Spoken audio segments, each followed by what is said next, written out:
Hey everybody, welcome to D&D Optimized, the show where each episode we take a deep dive into one specific character build for Dungeons & Dragons 5e, or in this week's case, 2 builds, but anyway, to try and optimize it for you to give you the greatest numerical advantage for your chosen role. If you are interested in geeky numbers, in theory crafting about Dungeons & Dragons 5e character creation and how to get the most out of your build, if you're looking for ideas for a new character you want to create or for ideas for an existing character that you want to find a way to give them an edge and get a little bit more out of them, a little more bang for your buck, this show is for you. So thank you for being here. Appreciate having you. And my name is Colby, and I'm happy to be your host. Milk. Now, I've been getting a lot of requests to do a optimized party, as opposed to, take a look at one individual build. And I'm very interested in the idea, but I'm struggling a little bit with the concept. One thing that I love about D&D is the way that it doesn't really force your party to have certain roles that have to be filled in order to be viable, right? A lot of online role-playing video games will do this, where it requires you really to have a tank, a healer, and then a damage dealer or multiple damage dealers in order to be viable in the game and to do the content that's in the game.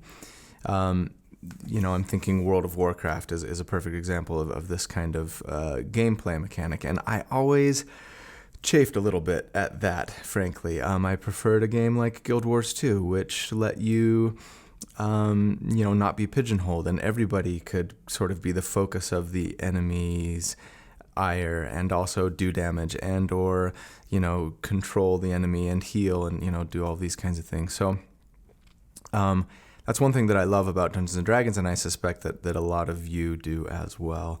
And so I'm a little hesitant to try to find a optimized party and say, well, the best party is going to have, this type of character and this type of character and this type of character, etc. And frankly, I don't know that exists the way that D&D is built, And so, that said, there are, of course,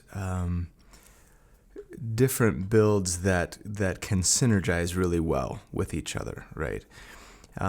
Really fantastic ways to build, multiple characters that kind of feed off of each other's strengths and really kind of cooperate well together, which that I am very interested in, and I think is something that's relatively easy to do.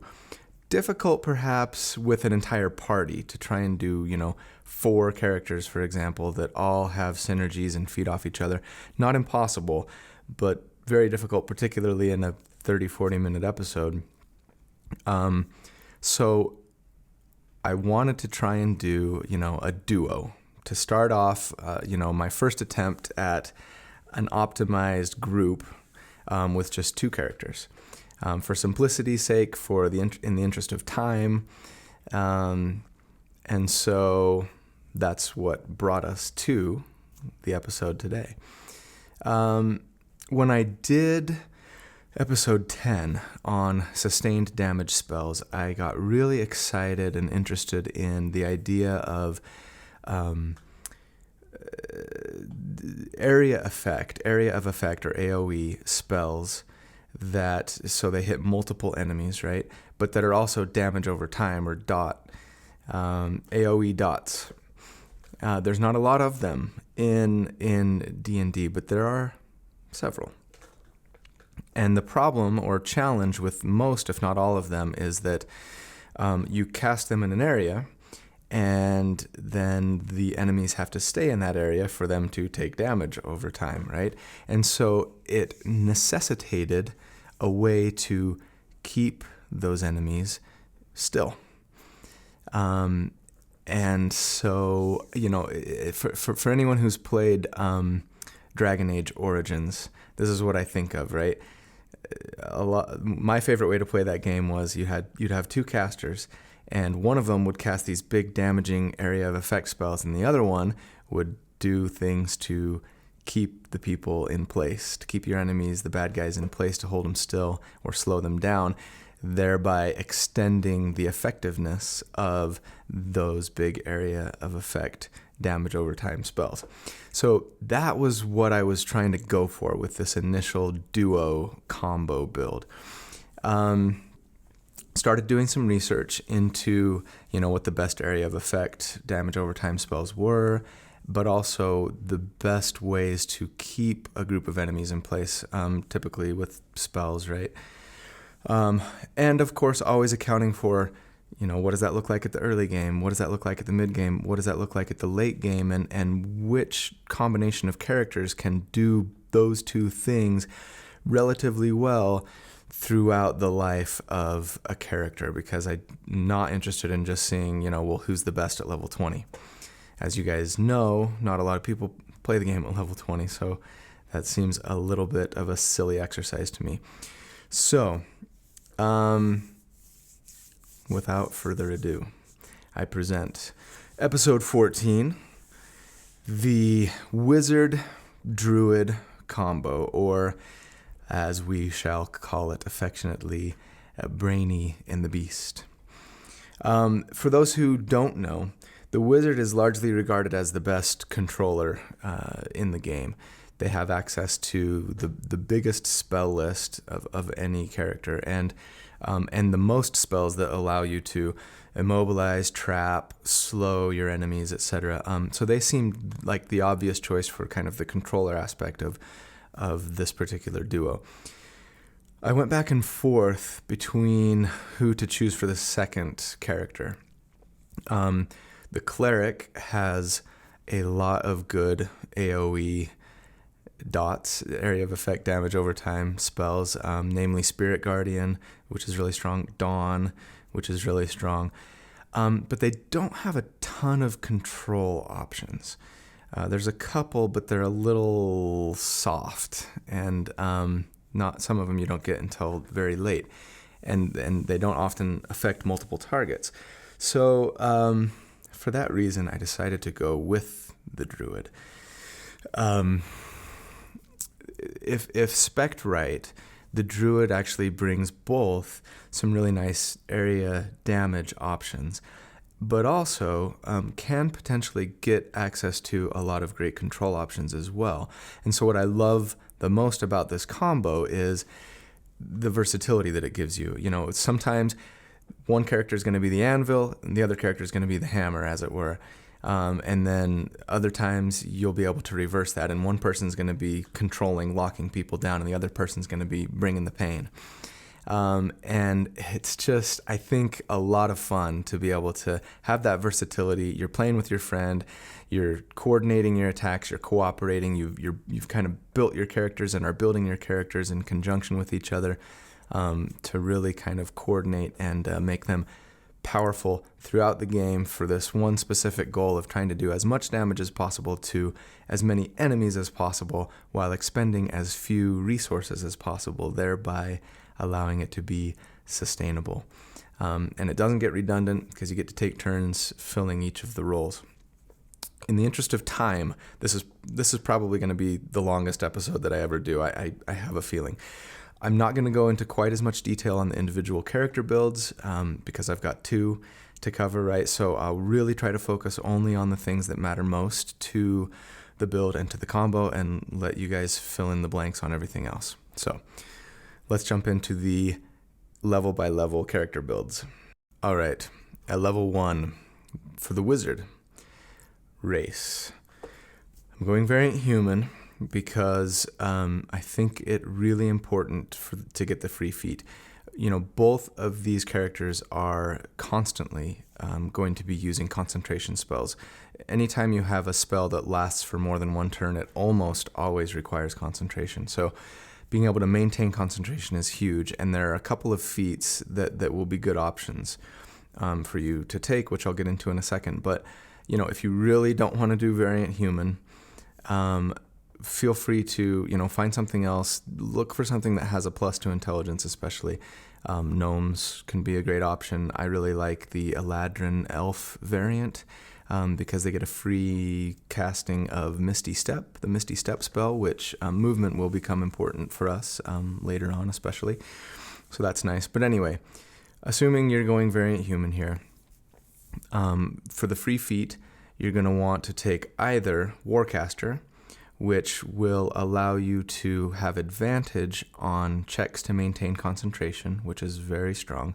It also lets you do some other things, gives you a chance to cast a spell on an opportunity attack, or be able to use the somatic components of a spell, even if both of your hands are full, essentially. So either Warcaster for the free feat or Resilient Constitution. It will add 1 to your Constitution and then let you add your proficiency bonus to your Constitution saves. What's better, having advantage or having your proficiency bonus added? Generally speaking, you're going to be better off with advantage at the earlier levels, better off with proficiency at the later levels, and so eventually we'll probably end up with both. So I'd probably start Warcaster for now, but anyway. For your abilities, assuming point buy, you're going to want to buy 15 intelligence plus 1, 15 constitution plus 1, unless you're taking resilient constitution, in which case you're going to get the plus 1 there, so you can save some points, right? Get a 14 dex, because, extra armor class is nice, and bonus to initiative will be really nice for us. We want to get the jump on our enemies most of the time. So, and then do, whatever else. For spells, make sure that you grab either Burning Hands or Frost Fingers. We'll talk about which one in a second. Those are basically, they're one time, they're not sustainable, they're not damage over time necessarily, but it is a cone. It's one of the only area effect spells you get at level 1. And it does a cone of damage, both of those do. You could even get Acid Splash, which is a cantrip. It will do damage potentially to 2 characters as long as they're standing right next to each other. Grab the Shield spell, that's going to be nice to help keep you alive. For the Druid, again, race, Variant Human, free feat, same thing like I've already mentioned for the reasons that I've already mentioned. An alternate race for the Druid, if you don't want to go Variant Human, my favorite is the Aarakocra. They're nice because they get a good plus wisdom bonus, which is, of course, your most important stat. But then they also get to fly from the very beginning, and flying will come in very handy, especially for this character. Again, we'll get into it later, but that movement and even flight will be super handy. Now, admittedly, druids are going to get wild shape, and eventually you'll be able to change into a beast that will let you fly, but that doesn't come for a while. And, in the meantime, free flight's great, and, save your wild shape for another purpose, for tankiness, for utility, etc. Ability scores very similarly, 15 wisdom plus 1, so 16, 15 constitution plus 1, 16, 14 dex, and then whatever else. For spells, for the druid, make sure that you get Entangle. Entangle is fantastic. It is a first level spell, and it's a 20-foot square. Basically, vines creep up. They make it difficult terrain in a 20-foot square. So 4x4 if you're using the grid, right? And then everybody in there has to make a strength save, or they will be restrained. And let's just remind ourselves how good being restrained is. We learned a little bit about it last episode, right? When a character is restrained, their movement is 0. Attacks are made against them with advantage, so that's fantastic for you and your friends. And then, very importantly for us, they have disadvantage on dexterity saving throws. That's going to come into play in a bit. So, with first level spells, your area of effect damage is fairly limited, right? Basically, if you can line it up, the druid's going to entangle the group of enemies, and then the wizard will try and get in position to cast Burning Hands or Frost Fingers for the greatest effect. Now, your DM may rule that the vines that are grasping the enemy are flammable, in which case you don't want to use Burning Hands, so go with Frost Fingers, but maybe try and figure that out beforehand if possible. It's not really sustainable because it's not Burning Hands is not a concentration spell. You cast it every time you want to do that damage. You got to cast that spell, but it's a good area of effect option for now. And what you'll be doing, when you can line it up right at levels 1 and 2. Okay, at level 2, you as a wizard you get an arcane tradition, and you are going to take Chronurgy magic. This is a relatively new arcane tradition. It comes to us courtesy of Matthew Mercer from Critical Role, who, his Wild Mount world, which Wizards of the Coast has now made official D&D content. This is such a cool tradition, especially for this combo. So you get a lot of great controller abilities. First of all, at level 2, you get Chronal Shift, which basically lets you force a reroll on a successful save. When your enemy makes a successful save, you can force them to reroll that save, which is going to be very powerful as somebody is going to try to escape the grapple of the entangle that your druid just cast on them, stuff like that, right? An alternative, if you're not super impressed by Chronurgy, you're crazy, but you could go War Magic, the War Magic tradition, which is nice. It's a little more defensive and offensive as opposed to control. It's going to give you some defensive abilities. There's a Poor Man's Shield and a bonus to your saving throw, which is nice. Bonus to initiative rolls, which is great. Extra damage if and when you are dispelling magic and counterspelling and things like that. Anyway, less control-y, more damagey, but really good for our purposes.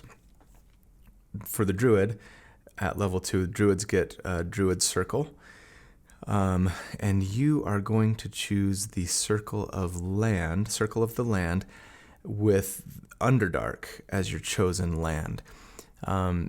This gives you access to very important spells for this combo, and so there's really no other alternative here. The versatility that I talked about at the beginning of the episode is very heavily dependent on taking Circle of the Land with Underdark as your chosen land.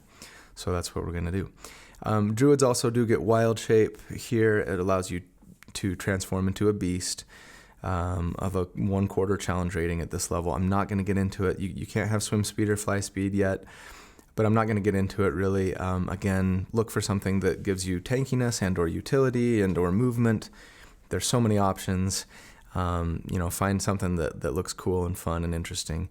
I guess I will maybe suggest the giant spider only. The giant wolf spider, I think it is, that you can get at this level. Because at level 3, both of you get access to level 2 spells now. Starts to get a little better. And wizard, for the wizard, you're going to make sure that you take the web spell. And spiders gel nicely with that web spell. They can move freely on the web. So anyway, web is very similar to Entangle. It's a 20-foot cube again, but when you first cast it, they have to make a dex save or they'll be restrained. And generally, enemies are going to have a lower dex save than a strength save, so it's a little bit better there. But then later on, actually, they do get a strength save in order to get out of the web if they do get restrained. Anyway, again, restrained, super powerful. One thing to keep in mind with web, the webs are flammable, for sure. It says that in the book, right? So if you hit them with fire damage, then the webs are going to burn away. Now, they will take an extra 2d4 of damage, so that can be really nice. And if you know or think that the characters are fairly weak, you want to hit them with a Burning Hands or a Dragon's Breath, which we'll talk about in a second. and do some extra damage for one big round of damage, it can be great. But if you need them to stay restrained, obviously don't do fire damage. I actually really do like milk. I'm kind of stoked that I have it with me today. Anyway, Dragon's Breath is the other spell that you want to take as a wizard. It's like Burning Hands. It's a 15-foot cone, but you have concentration on it, and thereafter, as long as you maintain concentration, as an action on your turn, you can cast it again and cast it again, which is super cool. And what is also super cool is you can choose the damage type, basically, of any dragon breath, right? So it can be fire, but it can also be lightning, acid, cold, or poison, I think. So that's great. And again, your enemies have to make a dex save to avoid taking the damage, but since they are restrained, they are likely going to fail it. Just like with Burning Hands. I don't think I mentioned that, but that's the case with Burning Hands as well. So that's why Restrain is so good for us, because so much of the damage that we're doing is going to be dex save damage. Make a dex save or take full damage. Otherwise, they take half, right? For druids at this level, for level 2 spells, druids, Underdark land druids get web as well. So you want to pick that up. Entangle's almost as good. So, depending on what spell slots you have available. But so anyway, so you take web, and then also you're going to take Moonbeam. Moonbeam is fantastic. It does a lot of damage, and it scales very well. It's just a small area. It's very small. So it's a 5-foot radius circle, right? So a 10-foot circle, basically 2 by 2 on the grid. But it does D10 per spell level. So 2D10 at this level to everybody that gets hit by it, right? So potentially 4 creatures. Now, for medium-sized or smaller creatures, I guess. It is a concentration save, and most enemies will have a higher concentration save than Dex. So kind of keep that in mind. But again, small area, big damage. Better damage than Dragon's Breath. And it scales, like I say, really nicely. So at levels 3 and 4, your go-to is this. If enemies are within a 2 by 2 cube, right? A 10-foot cube, then Wizard's going to use Web to lock them down. Druid's going to hit them with Moonbeam. If they are in a larger area, like a 15-foot cone, if you can get to them in a 15-foot cone, and that's going to let you hit more targets, then the Druid's going to hit Web or Entangle, and the Wizard's going to use Dragon's Breath and just hit them over and over again with their breath. If they're outside of the range of a 15-foot cone, there's not a lot of options for you here, so, do whatever else you need to do. Firebolt and Shilaga on your druid staff and bonk people on the head. Anyway, so at level 4, you both get an ability score increase, and I'm going to recommend that you take your spell ability. So wizards bump your intelligence, druids take wisdom. Get those spell difficulty checks up so that your enemies are less likely to resist your control and your damage. Druids also at this level now can do a 1/2 difficulty or challenge rating monster for their wild shape beast. And they can take something with swim speed, so get a giant poisonous snake option. There is really good for single target damage. And there are other options too that can do cool things like restrain and stuff like that. Anyway, level 5. Wizard spells. So surprisingly, there's not a lot to talk about for this particular build that we're working on here. Get Fireball, of course, you're a wizard. But otherwise, I would probably be upscaling, using that 3rd level spell slot to upscale your Dragon's Breath for better sustained damage. As long as your enemies are going to survive for a couple of rounds, an upscaled Dragon's Breath is going to do more total damage than a Fireball, depending on how many people you would have hit with the Fireball had you cast it, because it's a bigger range. Anyway, Druid spells at 5th level, you get 3rd level spells, so you want to take Call Lightning.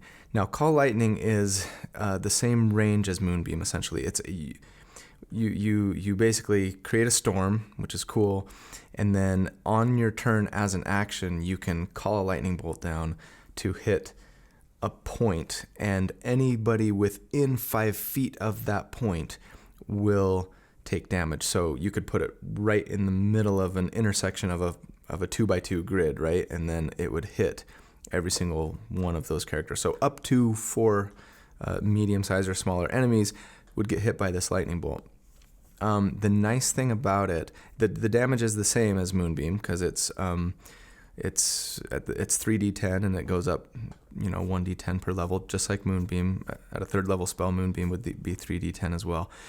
But the nice thing about Lightning Bolt is even though it takes your action to cast it every turn, you're maintaining concentration and you're calling that Lightning Bolt every turn, in order to avoid the damage, the enemies have to make a dex save. And as we know, because they're entangled by the wizard's web, here they're making that with disadvantage, and therefore they're more likely to fail, and therefore you're more likely to do a lot more damage with Lightning Bolt than you are with Moonbeam. Also, especially because Moonbeam was a concentration save to take half damage. And again, monsters tend to have a higher concentration save than constitution. Higher constitution save than dex. So you're generally going to want to be using Call Lightning here. One thing I forgot to mention about Moonbeam is that you can move it as a bonus action on each turn, which is super nice. So don't discount that and keep that in mind. If you want to move it around and hit people with it, people are getting out of the web and they're moving, but you don't want to break the concentration. You can move it over and hit a couple people with it. That's a nice feature about Moonbeam that you don't get a lot on these area of effect spells. So it's good to have both of them for that reason. So basically, at levels 5 and 6 with 3rd level spells, if your enemies are within a 2x2 cube, again, Wizard's going to control with the web. Druid's going to hit Call Lightning and use that. That's going to be kind of your go-to. If they're bigger than that and in the 15-foot cone, same thing. Druid will hit web or entangle. Wizard's going to go Dragon's Breath. If they're in a bigger area than that, you do have an option. It doesn't do damage, but Wizard could potentially hit with web, and Druid could hit with Stinking Cloud. They could get Stinking Cloud. I didn't mention that as a 3rd level spell, which is really cool. Basically, it forces an enemy that fails their save to spend their action retching and reeling, which means they can't dash. And if they're entangled by the wizard's web, they're restrained, they can't move. They can't even try to use their action to break the restraint because they're retching and reeling. So you are really locking people down with that combo. You're not doing any damage, but you're also not taking any damage from those characters, and you're still getting your own actions to, shoot your fire bolts and, do things like that to try and take people out while your friends are also, taking out the rest of the party. So it's a great lockdown combo at this relatively early level. At level 6, wizards get a Chronurgy feature called Momentary Stasis, and it is so cool. As an action, you can force an enemy to make a Constitution save against your spell DC, or they are incapacitated, meaning they can't take actions or reactions, and they have a speed of 0 until your next turn, the end of your next turn, or they take damage. So you can't damage them, but you can lock yet another target down. Maybe they were just outside the range of a web spell or something like that, and you want to lock them down, lock that guy down too. And just make sure you don't hit them with whatever damage spells you're throwing down, or it'll break it. Super cool. Druid Circle feature is the Land's Stride, which helps you not get slowed down in difficult terrain, but it only applies to non-magical, and all of your difficult terrain is magical, so meh. You do get advantage on saves to not get snared by your own spells, basically. So that's something. If you need to move in there, at least you'll have advantage to not be affected by it. Or maybe you're a spider, and then you could very easily move within the web. Damage report, level 6. So here's how it's going to work. I'm going to assume, first of all, that your targets are effectively controlled. They failed their saves. They're appropriately restrained where applicable, etc. It's a little difficult to calculate otherwise if I'm trying to account for, did they or didn't they get controlled. So granted, of course, it won't always be the case. So these numbers are not perfect. But anyway, we're assuming that they're restrained. We're assuming that they're controlled. And then when I crunch the numbers, I'm accounting for your own spell save DC versus their theoretical +2 save, right? And I've got it all graphed out. By the way, let me mention this now, because sometimes I forget. I do put graphs of the math, and I put the numbers, and I graph it all, and I compare it to all of the other builds that I've done and things like that. The links to those are always in the show notes in the video description, so please check it out and let me know if you find that useful. I wonder sometimes if anybody cares or even looks at those, and it was sort of the impetus for me starting this thing in the first place, was so that I could compare, different builds and see how they did against one another and at different levels and enemy armor classes, etc. Anyway, it's there. Check it out. I've lost my train of thought. So, right, I am going to, of course, take into account all of those things. Their plus to save versus your difficulty check. I am not accounting, when we talk about the damage, I'm not accounting for any actions or bonus actions that you may take on your turn after you've cast the initial control spell or area of effect damage spell. And that obviously will significantly, potentially impact the damage that you're doing. I wanted to sort of boil this down to its essence, to this sort of the least common denominator. How much damage are we going to do to a single target per turn, not accounting for anything else, but knowing that all of the targets that are affected by this are going to take that amount of damage, right? You might be on your turn firebolting somebody or tolling the dead, or even throwing a fireball at the big old group, right? If you've got the spell slots to spare, or, doing wild shaping yourself and doing some nice damage as a beast to a single target, etc. I'm not accounting for that. There's too many options, and it's not particularly sustainable. I guess I could have said, well, plus firebolt, plus giant poisonous snake or something. But anyway, I wanted to get it down to the essence, right? And see all of the targets, how much damage are they going to reliably take over time, sustainably. So, with that said, the numbers are going to seem really low, but again, keep in mind it's per target. So if you're doing all of this just for one enemy, not particularly efficient. For 2, it's okay.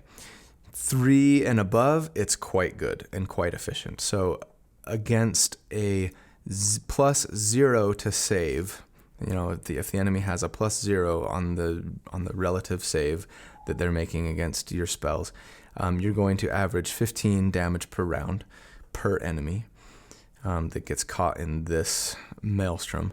And against an enemy with a +5 to save against your spell DC, you're going to be doing a little less, but not much, 13 damage per round.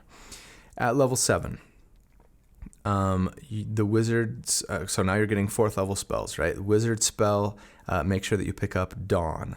Dawn is fantastic. It's 4d10 of radiant damage in an area that's massive. It's a 30-foot radius, so a 60-foot circle, right? And like Moonbeam, you can move it as a bonus action on your turn, so you can move it around the battlefield. Super strong. The problem, really the only weakness, I think, with Dawn is that it does not scale. You can't upcast it for more damage, which is a real bummer. Druid spells here, nothing to mention for our purposes, so knock yourself out, use those spell slots to upcast damage. So for levels 7 and 8, if the enemies are within a 2x2 cube, again, Wizard's going to hit them with Web, Druid's going to hit them with Call Lightning. If it's bigger than that, Druid's going to hit them with Web, and the Wizard is going to hit them with Dawn. And again, keep in mind that's a bigger radius than, in fact, Dawn has a bigger radius than Web itself does. So it gives you some flexibility on how and where you want to position that. At level 8, you get an ability score increase. I'm going to recommend that you cap your spellcasting ability. So Wizards take Intelligence, Druids take Wisdom, and now you're at 20, which is fantastic. Your enemies are going to have a really hard time resisting you for the most part at this point. Resisting your spell effects, that is. Also, Druids do get a bump to the challenge rating of the beast that they can wild shape into. Now you can go challenge rating 1 beast, and you can fly. So take a bird, take a giant owl, do what you want there. But that's super cool and gives you some nice versatility. At level 9, here we go. Starting to get good. Wizards, so you get 5th level spells now. Wizards are going to take Wall of Force, which is one of, if not the best control spells in the game. Wall of Force lets you basically put 10 by 10 panels in whatever shape you want, like as a wall, right? Or you can even do it as a dome, but out to a range of 120 feet from you, and you can kind of shape them in any way that you want. So that's big. And the best thing about it is there's no save. You're not snaring them, right? You're not entangling them or anything like that, which is too bad. But the fact that they don't get to save against it, you just put a wall around them, is huge. And there's really nothing they can do about it outside of a disintegrate spell, or if they have teleportation. There you are, stuck there. Here is another awesome thing about Wall of Force. When you lay it down, if the wall goes through the middle of a creature or a character, it will move them to one side or other of the wall, and you can decide which side of the wall it moves them to. It doesn't necessarily, as far as I know, I hope there's not an errata or something that corrects this.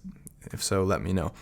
As far as I know, it doesn't have to snap to the grid. So you could, theoretically, do this wall through the middle of a 3x3, right? And force any enemies that are kind of in the middle of that wall into a 2x2, if that makes sense, right? You can kind of make that wall go around and kind of force them all inside of it, which is going to line them up perfectly for a Druid's lightning strike or moonbeam.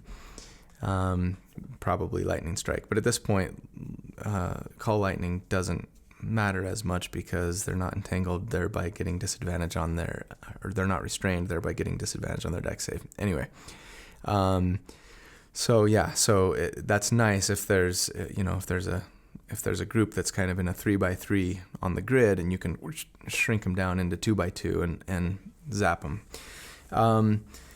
Also, both Druids and Wizards, thanks to the Underdark land that the Druids took, get access to Cloud Kill. And Cloud Kill is very powerful. It's a 20-foot radius circle, so 40 feet total. And it basically conjures this cloud, right, that's toxic and poisonous, and it floats around kind of on the ground, and it does a d8 of damage per spell level, assuming a failed save. So right now it's a 5d8 of damage per spell level. Here's the tricky thing about Cloud Kill. It moves 10 feet away from you at the start of each of your turns. Now, if it's trapped inside a Wall of Force, it doesn't really have anywhere to go, and I'm sure that your DM would be like, okay, yeah, it's not moving, it's stuck there, right? But otherwise, if it's not, if maybe they're in a web spell or something, you might have to move around the battlefield to kind of aim the cloud to move where you want it to go, right? And that's why we talked at the beginning about the importance of movement here. If you're a wizard casting this spell, you might want to make sure you have the Misty Step spell or something like that to kind of teleport you around to help you position that cloud and aim it the right way. So yes, again, druids and wizards both get cloud kill. Druids also, thanks to Underdark, get insect plague, which does comparable damage, a little bit less, 4d10 instead of 5d8, but it does piercing damage instead of poison. So if the enemy is resistant to poison or immune to poison, use insect plague on them instead. Okay, damage report.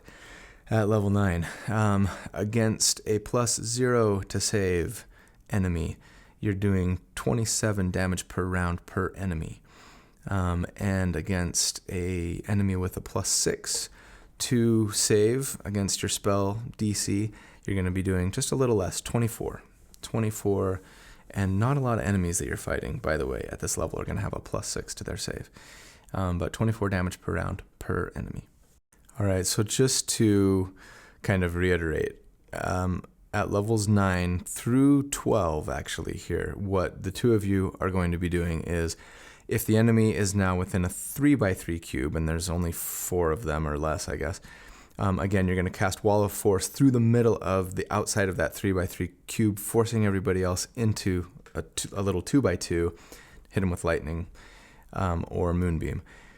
If it's bigger than that and or there's more of them and they're in a 20-foot radius, Wizard's going to throw down Wall of Force and to surround them, and the Druid's going to drop a cloud kill in there. And they're going to suffer a lot. And if they are within a 60-foot radius, so a larger area even, then the Druid can potentially... Well, the Druid could web or entangle, but that's actually just a 20-foot cube. Still, a Wizard Dawn spell is going to hit more enemies, even though you might not be able to trap all of them, right? At least you'll do damage to more enemies. So, you can figure out what's going to be best for you at that point, but those are your best options. At level 10, the Wizard gets another Chronurgy feature, Arcane Abeyance. This is really cool. So you take a 4th level spell or lower and you turn it into a little bead, basically, that you give to an ally, and then later that ally can use that bead to cast that spell that you had created. This is so cool. And here's the thing about it. As per the player's handbook, I'm reading off D&D Beyond, so this is probably in the Wildmount book. The spell uses your spell attack bonus and difficulty check, and the spell treats the creature who released it as the caster for all other purposes, meaning that if it's a concentration spell, they can maintain concentration. So you could give them web, you could give them dawn. And so, you put up a force wall, Wizard.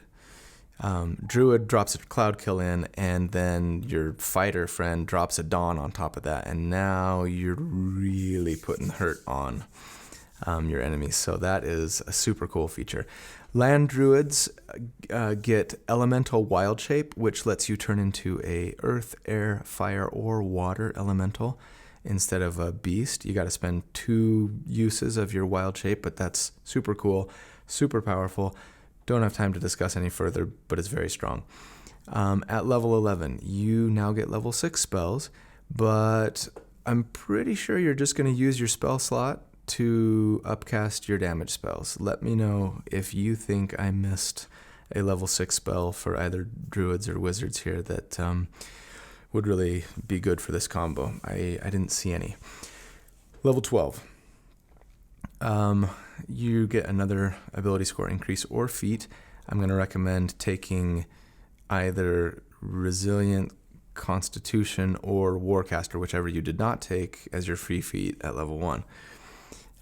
At level 13, it really starts to get good and gets really fun. So you have 7th level spells now. Both of you get Reverse Gravity, which is my very favorite, just from a fun perspective, control spell. You're not always going to be using it. You're not always going to get the best use out of it, and it's a 7th level spell, so you're not going to have it available all the time. But it's a 50-foot radius, so a 100-foot circle. You reverse gravity, and everybody on the ground falls up. 100 feet high. It's a 100-foot cylinder, right? If they're not anchored to something, right? They just fall up. Now, if there's a fixed object nearby, maybe let's say a tree, right? Then they can make a dex save to try and grab it and thereby avoid falling up. That probably isn't going to happen a lot unless your DM is really lame. But also, you know, what do they do on their turn? They're basically hanging 100 feet in the air for all intents and purposes, right, to a branch of a tree or something. I mean, are they making an attack on you? If you put it in the middle of them, they're potentially 50 feet away from, you know, getting outside of the area of effect. I mean, it's still great control, even if they don't fall. But so they fall up, taking damage if they hit a ceiling, right? Now, if you're outside, that they're just going to fall up into the sky. But if you're inside, they're going to fall up and take fall damage. And for a reminder, that's a d6 of damage per 10 feet. So that is 10d6 if it's a 100-foot ceiling, which is fantastic because now you're doing control and you are doing damage to them at the same time. Obviously, results will vary. You might be in a 10-foot ceiling, in which case probably don't use it. You might be in a 50-foot ceiling, in which case, yeah, I probably would. So obviously use at your discretion. But at levels 13 and 14, your go-to combo, excuse me, or at least your highest damage combo, will be Wizard hits reverse gravity and Druid hits cloud kill. This gets a little tricky, but you'd hit cloud kill at the top of the cylinder, right?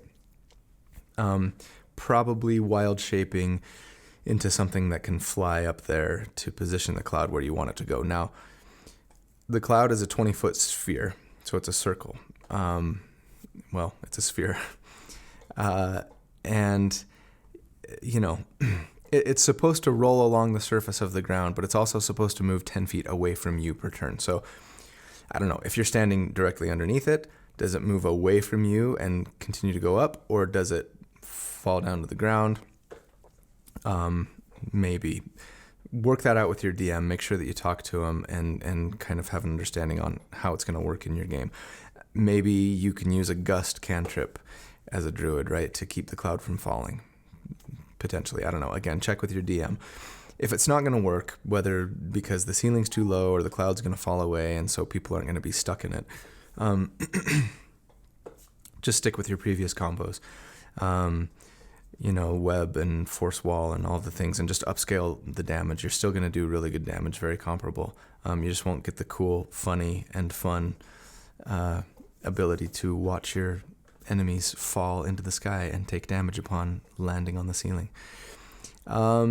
Wizards also here at this level will get access to Force Cage, which is better in many ways than Force Wall. It's smaller dimensions, but it's even harder to get out of than Force Wall. So, you know, there will be times where you'll want to use that instead of Force Wall.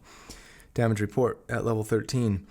Against an enemy with a +0 to saves against your spells, you will be doing 61 damage per round. Now, I'm including here fall damage from reverse gravity. And of course, you're not always going to fall 100 feet, and you might decide that it's not going to work. So in which case, your numbers are going to be a little lower. But 61 damage per round, and against an enemy with a +7 to resist your spells, you're going to be averaging 50 damage per round per enemy. And again, not accounting for any actions, bonus actions, etc. you may be taking on your turn. At level 14, wizards get their final Chronurgy feature, and it's called Convergent Future. And it is, like everything else from this school of spelldom, really awesome. You when an enemy makes an attack or a saving throw, you can force them to miss the attack or miss the saving throw, or you can force a friend to succeed at an attack or a saving throw. But it costs you, when you do this, it costs you 1 level of exhaustion. Now, for those who don't know, exhaustion. When you get a level of exhaustion, it has a bad effect on you, and it can scale. You can get 1 level, 2 levels, 3, all the way up to 6, at which point you die. So don't take 6 levels of exhaustion, or you will be dead. So this is a very strong feature, but just be careful, right? At 1 level of exhaustion, you have disadvantage on your ability checks, right? A perception check or something like that. That's not that bad, especially in combat. At 2 levels of exhaustion, your speed is halved. Okay, that's not terrible, but it's not great. At level 3, you have disadvantage on all of your attacks and all of your saving throws. Now it's starting to get a little bit scary, and from here it gets even worse. So I would probably recommend not going past 3 and outside of the direst of circumstances for this feature. Land druids get a feature, I can't even remember what it's called because I didn't write it down. Plants and beasts are hesitant to attack you. Okay. They got to make a wisdom save against it, or they can't attack you. They have to attack somebody else. And it's called Nature's Sanctuary. There we go. At level 15, 8th level spells, wizards get Incendiary Cloud, which is basically an upgraded cloud kill. It's 10d8 instead of what would be 8d8 of an upcasted cloud kill at this level. That's great. It does fire damage too instead of poison, which is a little better than poison as far as enemy resistances go. Druids are just going to be upcasting their damage spells here unless I miss something. Your go-to move is going to be Druid hitting Reverse Gravity, Wizard hitting Incendiary Cloud at the top of the cone, unless that's not going to work. You've talked it over with your DM, in which case, just do Force Wall and Cloud Kill, which is still great, still good damage. At level 16, you're going to get another ability score increase. I would recommend Constitution. So at this point, you should have an 18 Constitution, which is going to be great for your concentration saves and your hit points. And at level 17, this is where we break the game. So hopefully you have a dungeon master that will allow this combo. There's no reason why they shouldn't, frankly, but it's so powerful that they might find a way to spoil your fun. So wizards, well, you both get 9th level spells, and wizards get access to, yes, I'm going there, Prismatic Wall. And Prismatic Wall, for those who don't know, you cast a wall or a sphere. It can be in a sphere, but it's basically a rainbow. And anyone who passes through it, any enemy who passes through it, takes a boatload of damage. They take 50 d6 damage when they pass through it. And they might get petrified, and they might get blinded, and they might get transported to another plane of existence. Lol. But it's a 9th level spell, so what do you expect? But who in their right mind would pass through intentionally a prismatic wall, you might ask? You know where I'm going, right? So wizard throws up the sphere, the prismatic wall or sphere, up 100 feet in the sky or 90 feet in the sky. And Druid hits everybody with reverse gravity, and they all fall, sadly, through the wall or the sphere, taking a bazillion damage. Now, here's a question. If it's a sphere, do they pass through it twice, right? You put it at 50 feet in the air. Do they pass through it once and then as they leave? I don't know. Again, work that out with your DM. But voila, you have a rainbow-infused garbage disposal. And of course, they're going to take damage once they hit the ceiling. And then on the next turn, the druid can release reverse gravity, and they fall back through and repeat the process. And nothing, very little is going to survive that kind of rainbow garbage disposal. So you will laugh hilariously as you make mincemeat out of all of the bad guys. Damage report at level 17. Against an enemy with a +0 to save against your spells, you will be doing 199 damage per round per enemy, just with this little combo. Now, is it sustainable? Not really. It's a 9th level spell. You don't have a lot of them, right? But you're going to kill everything. So take a long rest and do it again. And later on, you'll at least have 2 9th level spells, right? Do you ever get 2 9th level spells? Uh-oh. Feeling like a noob. Anyway,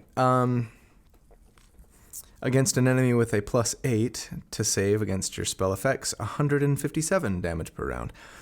Again, this is only assuming, this is only assuming they pass through it once. If they pass through it twice because it's a sphere, double all those numbers. So that's crazy and it's fun. And here are my final thoughts. I know we've gone long. The reality is, if we're just talking straight DPR, damage per round, at the early levels, this combo isn't particularly fantastic, unless you're getting 3 or more enemies locked down, which won't always be easy, right? You don't have huge range on your damage that you're doing at those early levels, especially. So part of me is tempted to say, don't go Wizard Druid. You go Hexblade Pamlock, you go Death Cleric or Blade Singer or, Great Weapon Master Phytarian, and you're going to kill stuff a lot more quickly. But I think we, and I know too often undervalue the strength of control in a fight in Dungeons & Dragons.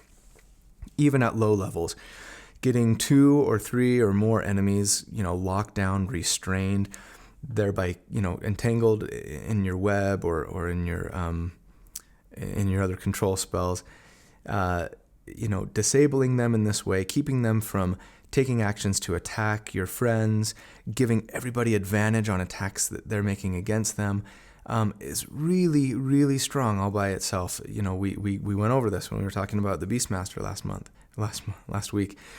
Add to that some really nice sustainable damage that you can layer on top of that area control, and it's quite strong all by itself.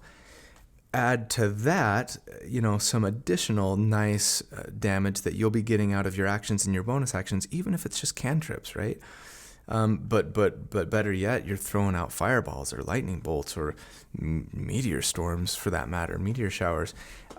You can do a ton of damage, and it is very sustainable. And it is to lots and lots of enemies while you're controlling them, locking them down, benefiting your party by not getting them killed, by letting you pick off, the more dangerous targets, getting advantage on the ones that are locked down, etc. So it's just a really, really strong combo and so much fun. I can't wait to try it myself in game, to be honest with you. I will mention one last thing. Out of interest of time, even though we went long, I didn't mention a lot of the additional control and control-like spells that druids do get access to: spike growth, plant growth, wrath of nature. Look them up. These are good. They'll at the very least slow targets and sometimes do damage too. They just didn't tend to be the best, highest damage for their level when coupled with somebody else who can lock people down and do controlling spells and things. But keep in mind, they're very good options. That is our show. Thank you for watching, for subscribing and liking and commenting, especially. Really appreciate it, everybody. Please tell your friends. Tell your family, make a Reddit post on my behalf or a social media post. I would be super grateful if you would. We are on social media, Twitter and Facebook. You can email me at dndoptimized@gmail.com. Don't forget to check out the math and graphs in the show notes and in the video description, and reach out to me however you want to, if especially you would like me to take a look at a build that you have in mind. You want me to try and optimize it for you, give me some idea as to what you have in mind, what your goals are, and some details, as many details as you can about any restrictions you have, or what you want the build to look like. And I will do my best to optimize it for you. Thank you so much. Have a fantastic day, everybody. We will see you soon.